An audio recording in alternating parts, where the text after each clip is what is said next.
بسم اللہ والحمد للہ والصلاة والسلام علی رسول اللہ اما بعد فاعوذ باللہ من الشیطان الرجیم بسم اللہ الرحمن الرحیم والذین یؤمنون بما انزل الیک وما انزل من قبلک وبالآخرۃ هم یوقنون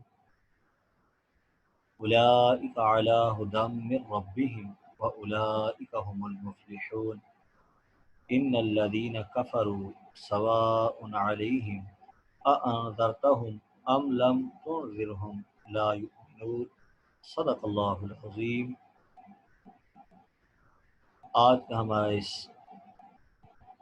ٹاپک میں آج کا ہمارے اس لیکچر میں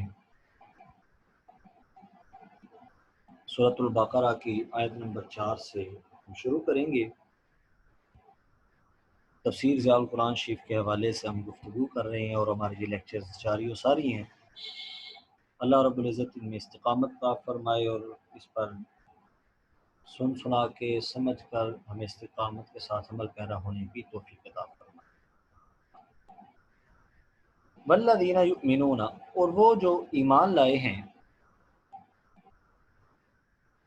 بما انزل الیک، اس پر حبیب صلی اللہ علیہ وسلم جو اتارا گیا ہے آپ پر۔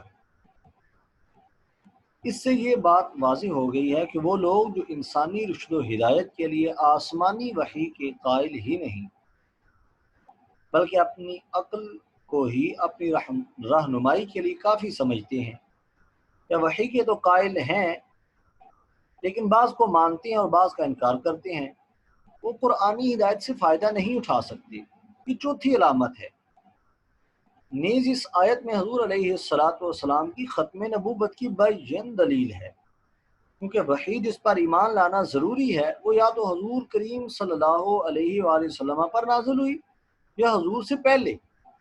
اگر نبوت کا سلسلہ جاری ہوتا تو حضور کریم صلی اللہ علیہ وآلہ وسلم کے بعد بھی وحی نازل ہوتی اور اس پر ایمان لانا ضروری ہوتا۔ اس صورت میں آیت یوں ہوتی: وما انزل الیک وما انزل من قبلک وما ينزل من بعدک۔ لیکن یہاں پر یہ آیت ایسی نہیں ہے، بلکہ وما انزل بما انزل الیک وما انزل من قبلک تھا، بعد کا ذکر ہی نہیں۔ اور جو اتارا گیا آپ سے پہلے، اور آخرت پر بھی وہ یقین رکھتے ہیں۔ اس آخرت کی زندگی کو صرف تسلیم کر لینا ہی کافی نہیں، بلکہ اس کے ساتھ ایقان ضروری ہے۔ ایقان کہتے ہیں اتقان العلم بانتفاء الشک والشبہۃ عنہ، یعنی علم کی وہ پختگی جس میں شک و شبہ کا گزر نہ ہو۔ اور جب کسی چیز یا حقیقت کا علم اتنا پختہ ہو جاتا ہے تو وہ عقل، دل اور ارادہ کو مسخر کر لیتا ہے۔ انسان اس کے خلاف نہ کچھ سوچ سکتا ہے اور نہ کچھ کر سکتا ہے۔ جب روز جزا کے ساتھ کسی کا علم و یقین اس مرتبہ پر پہنچ جاتا ہے تو عمل کی شاہراہ پر ہر قدم اٹھانے سے پہلے وہ ان نتائج کا اندازہ لگا لیا کرتا ہے جو اس پر مرتب ہونے والے ہیں۔ ہمیں اپنے قول و عمل میں جو افسوسناک تضاد دکھائی دے رہا ہے، اس کی وجہ یہ ہے کہ ہمیں قیامت پر وہ ایقان نصیب نہیں جو اپنی قوت سے ہمارے عمل کو ہمارے قول سے ہم آہنگ کر دے۔ اللہ تعالی ہمیں روز جزا پر یقین بخشے تاکہ قول و عمل کی یہ کشمکش ختم ہو جس نے ہمیں ذلت کی پستیوں میں دھکیل دیا ہے اور ہمارا تماشا دیکھنے والوں کو برتائے حیرت میں ڈال رکھا ہے۔ اولئک علی ھدی من ربہم واولئک ھم المفلحون، وہی لوگ ہدایت پر ہیں اپنے رب کی توفیق سے اور وہی دونوں جہاں میں کامیاب ہیں۔ ان اوصاف سے جو متصف ہیں ان کے متعلق اللہ تعالیٰ فرماتا ہے کہ وہی فلاح پانے والے ہیں۔ فلاح کسی عذوری اور جزوی کامیابی کو نہیں کہتے، بلکہ فلاح اس مکمل کامیابی کو کہا جاتا ہے جس کے دامن میں دنیا و آخرت کی ساری سعادتیں اور برکتیں سمٹ آئی ہیں۔ لیس فی کلام العرب کلہ اجمع من لفظۃ الفلاح لخیرہ الدنیا والآخرۃ کما قالہ ائمۃ اللغہ۔ ائمہ لغت نے تصریح کی ہے کہ عربی زبان میں فلاح کے لفظ سے زیادہ اور کوئی جامع لفظ نہیں جو دنیا و آخرت دونوں کی خیرات و برکات پر دلالت کرتا ہو۔ اب آپ اولئک هم المفلحون کے مجدہ پر پھر سے غور کریں۔ یہ وہی لوگ ہدایت پر ہیں اپنے رب کی توفیق سے، اور وہی دونوں جہان میں کامیاب ہیں۔ سبحان اللہ۔ ان الذين كفروا سواء عليهم اانذرتهم ام لم تنذرهم لا يؤمنون۔ بے شک جنہوں نے کفر اختیار کر لیا ہے یکساں ہے ان کے لیے، چاہے آپ انہیں ڈرائیں یا نہ ڈرائیں وہ ایمان نہیں لائیں گے۔ دعوت حق قبول کرنے والے خوش نصیبوں کے ذکر کے بعد اب ان بد نصیبوں کا حال بیان ہوتا ہے جنہوں نے حق کو قبول کرنے سے انکار کر دیا۔ اس موقع پر بعض لوگ بلا وجہ جبر و قدر کی بحث چھیڑ دیا کرتے ہیں، کہتے ہیں ان بیچاروں کا کیا قصور، جب اللہ تعالیٰ نے فرما دیا کہ وہ ایمان نہیں لائیں گے تو وہ ایمان کیوں کر لا سکتے ہیں، اور جب خود خدا نے ان کو ایمان لانے سے باز رکھا تو انہیں سزا کیوں دی جائے اور ملامت کیوں کیا جائے۔ کاش اتنی بڑی جرت سے پہلے وہ جبر کی حقیقت پر ہی غور کر لیتے۔ جبر کیا ہے؟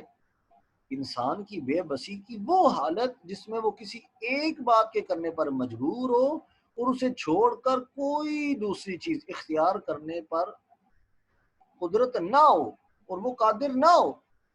اگر حضور کریم صلی اللہ علیہ وآلہ وسلم تشریف نہ لاتے، واضح دلائل اور روشن معجزات سے حق کو نکھار کر نہ رکھ دیتے اور قرآن کی دل ہلا دینے والی آیتیں سنا سنا کر ہدایت اور گمراہی کی راہوں کو الگ الگ نہ فرما دیتے اور کوئی انسان ورثہ میں ملے ہوئے کفر و شرک میں سرگرداں رہتا تو جبر کی کوئی بات بھی تھی۔ لیکن اب جب کہ کتاب الہی کی روشنی نے حق اور باطل کو بالکل ممتاز کر دیا اور نبی اکرم صلی اللہ علیہ وآلہ وسلم نے تبلیغ کا حق ادا کر دیا، اپنے معجزات اور اپنے دلائل سے غلط فہمی کا شائبہ تک باقی نہ چھوڑا، اس کے بعد بھی جو باطل کو چھوڑ کر ہدایت کو قبول کرنے پر آمادہ نہ ہوا اور گمراہ ہی رہا تو وہ باطل سے چمٹے رہنے پر مجبور نہ تھا، بلکہ سب کچھ سمجھ لینے کے بعد جان بوجھ کر اس نے حق کو قبول نہیں کیا اور باطل سے منہ نہیں موڑا۔ ایسے لوگوں کو مزید سمجھانا واقعی بے سود ہے، کیونکہ سمجھایا تو اسے جائے جو سمجھتا نہ ہو، اور جو سمجھ چکا ہو اور پھر کفر پر بے ضد ہو وہ لا علاج مریض ہے، وہ شفا یاب نہیں ہو سکتا۔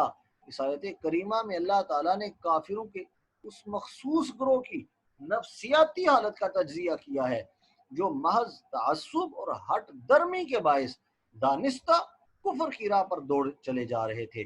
یہاں جبر و قہر کا احتمال ہی نہیں تاکہ اس بحث میں الجھا جائے۔ ختم اللہ علی قلوبہم وعلی سمعہم وعلی ابصارہم غشاوہ ولہم عذاب عظیم۔ اللہ تعالیٰ ارشاد فرماتا ہے مہر لگا دی اللہ تعالیٰ نے ان کے دلوں پر اور ان کے کانوں پر اور ان کی آنکھوں پر پردہ ہے اور ان کے لیے بڑا عذاب۔ اب یہاں اس کا دیکھتے ہیں تفسیر جال قرآن میں اس کی تفسیر کرتے ہوئے حضور جال امت جسٹس پیر محمد کرم شاہ صاحب الازہری رحمۃ اللہ علیہ فرماتے ہیں یہاں بھی بعض لوگوں کو یہ کہتے سنا گیا ہے کہ اللہ تعالیٰ نے ان کے دلوں اور کانوں پر مہر لگا دی اور آنکھوں پر پردے ڈال دیے تو غریب کیوں کر ایمان لاتے۔ ان کی خدمت میں صرف اتنا عرض کرنا ہے کہ انسان کے اعمال پر بھی کوئی نتیجہ اور اثر مرتب ہوتا ہے یا نہیں۔ اگر انسان جسمانی صحت کے اصولوں کو لگاتار توڑتا رہے تو اس کا بلا نوش معدہ جو ہر چیز ہضم کر لیا کرتا تھا کیا غذا ہضم کرنے سے معذور نہیں ہو جاتا؟ کیا اس کا جگر خون پیدا کرنا چھوڑ نہیں دیتا؟ اگر ایسا ہے اور یقیناً ایسا ہی ہے تو روحانی صحت کے بھی چند اصول ہیں جن کی پابندی سے روحانی قوتیں نشو و نما پاتی ہیں اور جن کی ہم خلاف ورزیوں سے وہ قوتیں ناکارہ ہو جاتی ہیں۔ دل سے حق و باطل میں تمیز کرنے کی صلاحیت سلب ہو جاتی ہے۔ آنکھیں دیکھتی تو ہیں لیکن عبرت حاصل نہیں کرتی، کان سنتے تو ہیں لیکن نصیحت قبول نہیں کرتے۔ بس اسی کیفیت کا اللہ تعالیٰ نے آیت میں ذکر فرمایا ہے۔ ان کفار کی پہم نافرمانیوں سے حق سمجھ لینے کے باوجود اس سے مسلسل انکار کرنے کی وجہ سے ان کے دل و دماغ اور دیدہ و گوش کی ساری قوتیں ناکارہ ہو کر رہ گئی ہیں، تو ان کی یہ محرومیاں نتیجہ ہیں ان مسلسل نافرمانیوں کا، اور طبعی اثر ہے ان کی ہٹ درمی اور تعصب کا۔ اس کا یہ مطلب ہرگز نہیں کہ پہلے ہی انہیں ہوش و فہم سے محروم کر دیا گیا تھا تاکہ وہ حق کو سمجھ ہی نہ سکیں۔ اس حقیقت کو قرآن کریم نے متعدد موقعوں پر اس قدر واضح فرمایا ہے کہ غلط فہمی کی گنجائش تک باقی نہ چھوڑی۔ مثلاً ایک جگہ ارشاد فرمایا بل طبع اللہ علیہا بکفرہم، یعنی ان کے کفر و انکار کی وجہ سے اللہ تعالیٰ نے ان کے دلوں پر مہر لگا دی، یعنی پہلے سے ان کے دل مہر شدہ نہ تھے بلکہ ان کے کفر و انکار اور اس پر ان کے شدید اصرار کی پاداش میں انہیں اس نعمت سے محروم کر دیا گیا۔